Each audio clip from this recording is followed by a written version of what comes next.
नमस्कार दोस्तों, आप सभी का स्वागत है आज के एक बूढ़े गिद्ध की कहानी में। आखिरकार बूढ़े गिद्ध ने बताया कि बुढ़ापे समय में बच्चे अपने माता पिता का साथ क्यों छोड़ देते हैं। ये कहानी पूरा सुनते हैं तो आपको बहुत ही ज्ञानवर्धक बातें सीखने को मिल सकती है। अक्सर देखा गया है दोस्तों कि चाहे आप अमीर हो या शक्तिशाली, ये नहीं हो सकता है कि आपके ऊपर बुढ़ापा नहीं आ सकता है।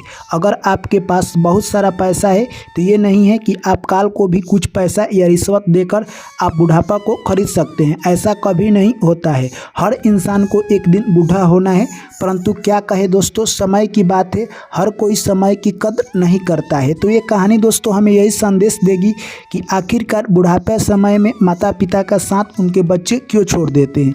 चलिए कहानी शुरू करते हैं। उससे पहले जो भी मेरे प्यारे साथी भाई एवं बहन और दर्शकगण चैनल पर पहली बार आए हैं, चैनल को सब्सक्राइब कर लीजिए और नोटिफिकेशन को ऑन कर लीजिए। चलिए कहानी शुरू करते हैं। एक प्यारा सा जंगल था। उस जंगल में एक बट वृक्ष था। बट वृक्ष के ऊपर दोस्तों कहे तो एक बूढ़ा गिद्ध रहा करता था, जो कि शाम को सभी पक्षी और जीव जंतु को कहानी सुनाता था। ऐसे ही उन लोगों की ज़िंदगी बीत रही थी। सभी जीव जंतु और जो भी पक्षी और चिड़िया थे, गिद्ध को गिद्ध बाबा कहते थे और उनका सलाह मानते थे। ऐसे में दोस्तों कहे तो एक बार अकाल पड़ जाती है उस जंगल में और सभी पक्षी उस जंगल को छोड़कर जाने लगे। तभी सभी पक्षी कहते हैं कि हे गिद्ध बाबा, आप भी इस जंगल और इस बट वृक्ष को छोड़कर दूसरे जंगल में यानी वहीं पर हम लोग शिफ्ट हो जाएंगे। गिद्ध बोलता है कि मैं इस जंगल और इस बट वृक्ष को छोड़कर कभी नहीं जाऊँगा, क्योंकि मैं इस पर जन्म लिया हूँ और ये बट वृक्ष ने मुझे पाल पोस कर इतना बड़ा किया है। जब भी मेरे माता पिता ने जन्म दिया था, इसी बट वृक्ष पर छोड़कर मुझे वो इस दुनिया से चले गए हैं, इसलिए मैं इस बट वृक्ष को छोड़कर कहीं नहीं जाने वाला हूँ। दोस्तों लाख कोशिश करने के बाद कुछ पक्षी और जीव जंतु वहाँ से वो जंगल छोड़कर प्रस्थान कर जाते हैं, परंतु गिद्ध नहीं जाता है। ऐसे में समय निकलते गए, धीरे धीरे अब वहाँ खाने के लिए दाने दाने के लिए लाले पड़ गए थे और जो भी उस जंगल में पेड़ वृक्ष थे वो सूख रहे थे। धीरे धीरे सभी की हरियाली समाप्त हो रही थी, परंतु गिद्ध बूढ़ा था, वो वहाँ पर जो भी मिलता वही खाकर अपना जीवन गुजार रहा था। ऐसे में कहे तो दोस्तों कुछ दिनों के बाद वहाँ खाने के लिए और कुछ नहीं मिल रहे थे, यानी कहे तो अब बूढ़े गिद्ध को वहाँ पर भूखे ही सोना पड़ रहा था। जो पक्षी बचे हुए थे वो भी पलायन कर रहे थे। कुछ दिनों के बाद पक्षी ने सोचा कि चलकर हम लोग देखते हैं, क्या पता गिद्ध वहाँ पर होगा या नहीं होगा। कुछ पक्षी आते हैं और देखते हैं कि गिद्ध बाबा यहीं पर यानी बट वृक्ष पर बैठे हुए हैं और वृक्ष सूख गया है। तभी कुछ पक्षी कहते हैं कि हे गिद्ध बाबा, आप यहाँ से बट वृक्ष को छोड़कर चल चलिए, क्योंकि ये वृक्ष कब आपके ऊपर गिर जाएगा और आपका जान का खतरा ले सकता है, इसीलिए इस वृक्ष को छोड़ दीजिए। तभी गिद्ध कहता है कि मैं इस वृक्ष को कतई यानी इसके जब खराब समय आ गया है तो मैं नहीं छोड़ूंगा, क्योंकि जब भी यानी बच्चे सयान हो जाते हैं तो बुढ़ारी समय में माता पिता को साथ छोड़ देते हैं, इसलिए मैं इसका साथ नहीं छोड़ूंगा। चाहे मेरी जान गंवानी पड़े, मैं इस वृक्ष को छोड़कर कभी नहीं जाऊंगा। दोस्तों यह बात सुनकर जो भी जीव जंतु और पक्षी आए थे वो सोचते हैं कि गिद्ध बाबा इस वृक्ष को छोड़कर नहीं जाएंगे, हम लोग पुनः खाली हाथ ही अपने जंगल में वापस लौटेंगे। और वो लोग पुनः खाली हाथ वापस जंगल में लौट जाते हैं। रास्ते में जा ही रहे थे तभी उन लोगों को इंद्र भगवान का आसन दिखाई देता है। वहीं पर जाकर इंद्र भगवान से वो लोग प्रार्थना करने लगते हैं कि हे इंद्र भगवान, आप बारिश कीजिए, नहीं तो एक जंगल में गिद्ध और बट वृक्ष के कारण वो अपना जान त्याग देगा। तभी इंद्र भगवान कहते हैं कि तुम लोगों को समस्या जो भी है उसका हल किया जाएगा, यानी बारिश बहुत जल्द होगी। वो पक्षी भगवान से विनती कर कर वहाँ से निकल जाते हैं और आगे चले जाते हैं। दोस्तों कुछ दिनों के बाद इंद्र भगवान उसी जंगल से कहीं पर जा रहे थे, तभी देखते हैं कि इस जंगल में यानी एक बहुत बड़ा बट वृक्ष है जो कि सूख गया है। वहीं पर जाते हैं इंद्र भगवान, देखते हैं कि वहाँ पर एक बूढ़ा गिद्ध बैठा हुआ है। यह सब देखकर इंद्र भगवान उस बूढ़े गिद्ध से पूछते हैं कि तुम आखिर इस जंगल में अकेले क्या कर रहे हो। तभी दोस्तों बूढ़ा गिद्ध कहता है कि सभी जीव जंतु इस जंगल को छोड़कर और खासकर इस बट वृक्ष को छोड़कर चले गए हैं, इसलिए मैं इस बट वृक्ष की सेवा कर रहा हूँ। जिस बट वृक्ष ने मुझे बचपन में खेलना उठना बैठना सिखाया, उसका अगर खराब समय आ गया तो क्या मैं उसको छोड़कर चला जाऊं? मेरा यही धर्म और कर्तव्य बनता है। मैं ऐसा कतई नहीं कर सकता हूं, चाहे जंगल में खाने के लिए मिले या ना मिले, मैं यहीं पर रहकर इस बट वृक्ष की सेवा करूंगा। जब तक मेरी जान है मैं अपनी जान लगाकर इस बट वृक्ष की सेवा करूंगा। यह बात करुणा में देखकर यानी कहे तो इंद्र भगवान को दया आ गया और इंद्र भगवान कहते हैं तुम्हें इस वृक्ष से बहुत ही लगाव है। जिस तरह से बच्चे अपने माता पिता से प्यार करते हैं, ठीक उसी तरह से तुम इस वृक्ष से लगाव रखे हो। तभी गिद्ध कहता है कि मैं अपने माता पिता के जाने के बाद इस वृक्ष को ही माता पिता मानता हूँ और मेरे माता पिता इसी वृक्ष पर मुझे छोड़कर गए थे, इसीलिए मैं इस वृक्ष को छोड़कर कतई यानी कहीं नहीं जाऊंगा।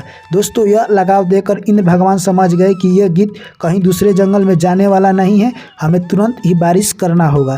तभी यानी कहे तो इंद्र भगवान कहते हैं कि तुम्हारी भक्ति और यह सब देखकर मैं बहुत खुश हूँ, मांगो तुम क्या वरदान में मांगते हो। तभी गिद्ध कहता है कि मेरा उम्र तो अब निकल चुका है और मुझे जीने की कोई इच्छा नहीं है, आप मेरी उम्र ना बढ़ाकर हो सके तो आप यानी सभी जीव जंतु पर दया कर दीजिए और खासकर इस बट वृक्ष पर दया कर दीजिए, क्योंकि अगर आप इस बट वृक्ष को फिर से हरा भरा कर देते हैं तो इस पर जो भी पक्षी रहते थे वो पुनः आकर इसी पर निवास करने लगेंगे और बट वृक्ष भी अपना जीवन खुशी खुशी बिताने लगेगा। तभी इंद्र भगवान कहते हैं ठीक है, तुम ठीक ही कह रहे हो, मैं तुम्हें यह वरदान देता हूँ। दोस्तों, कुछ समय के बाद यानी कहे तो वो बट वृक्ष हरा भरा हो जाता है और वहाँ पर धीरे धीरे करके यानी बहुत सारे पक्षी जीव जंतु आने लगे और वहाँ से इंद्र भगवान यह वरदान देकर चले जाते हैं। तभी दोस्तों, कुछ दिनों के बाद वहाँ पर जो भी जीव जंतु यानी पक्षी रहा करते थे वो पुनः लौटकर आ जाते हैं। तभी एक दिन फिर शाम को गिद्ध बैठता है और सभी लोग मीटिंग कर रहे थे। तभी गिद्ध कहता है कि मैंने आप लोगों से कहा था ना कि जो हमारे यानी बचपन में साथ दिया है उसके हम बुढ़ारी समय में साथ देंगे, इसीलिए मैंने इस बट वृक्ष को छोड़कर नहीं गया और हमारे पास स्वयं यानी भगवान इंद्र चलकर आए थे। उन्होंने मुझे वरदान में मांगा कि मांगो तुम अपनी उम्र के लिए या अपने लिए क्या मांगते हो। मैंने कहा कि मेरी उम्र तो निकल चुकी है, अब मुझे जीने की कोई खास इच्छा नहीं है। अगर आप दुआ कर कर इस वृक्ष और जंगल को हरे भरे कर देते हैं तो सभी जीव जंतु के लिए काफ़ी अच्छा होगा। यह बात सुनकर यानी कहे तो जानवर जो भी थे और पक्षी वहाँ पर उपलब्ध थे सभी लोग ताली बजाने लगे और कहने लगे कि हे गिद्ध बाबा, आपकी सोच सबसे बड़ी है। तभी गिद्ध कहता है कि हमारी सोच की तरह आप लोगों की भी सोच हो जाएगी, परंतु सोच आपको भी बड़ी रखना होगा। तभी दोस्तों, उसके बाद गिद्ध कहता है कि हम लोग देखते हैं, अक्सर मनुष्य भी देखता है कि उसके बच्चे जैसे ही बुढ़ारी समय आता है तो छोड़कर शहर चले जाते हैं और माता पिता को गांव में छोड़ देते हैं या अनाथ आश्रम में छोड़ देते हैं। आखिर क्यों?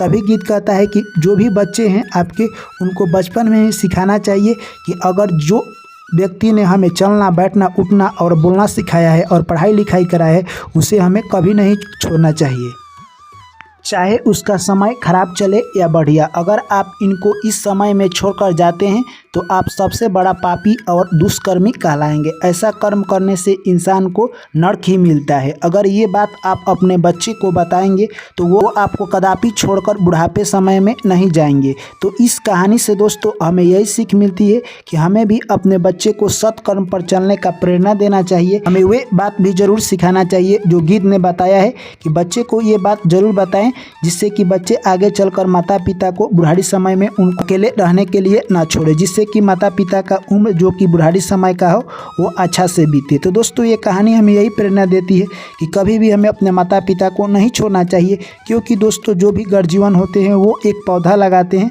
उससे उम्मीद रखते हैं कि ये बड़ा होगा तो फल देगा और छांव देगा, जिससे हमें सुख और शांति मिलेगी। अगर आप ऐसा नहीं करते हैं तो आप माता पिता के विपरीत जाते हैं और जो माता पिता के विपरीत जाते हैं उनके खिलाफ भगवान भी यानी बहुत कठोर एक्शन लेते हैं। चलिए दोस्तों, कहानी कैसी लगी कमेंट करके बताइए। वीडियो अच्छी लगी तो वीडियो को लाइक करें, दोस्तों के साथ शेयर करें और जो भी मेरे प्यारे भाई एवं बहन और दर्शकगण चैनल पर पहली बार आए हैं चैनल को सब्सक्राइब कर लीजिए और नोटिफिकेशन को ऑन कर लीजिए। चलिए दोस्तों, आप लोग से फिर मुलाकात होगी अगली कहानी में। Thank you, take care, bye bye, जय श्री कृष्ण, राधे राधे।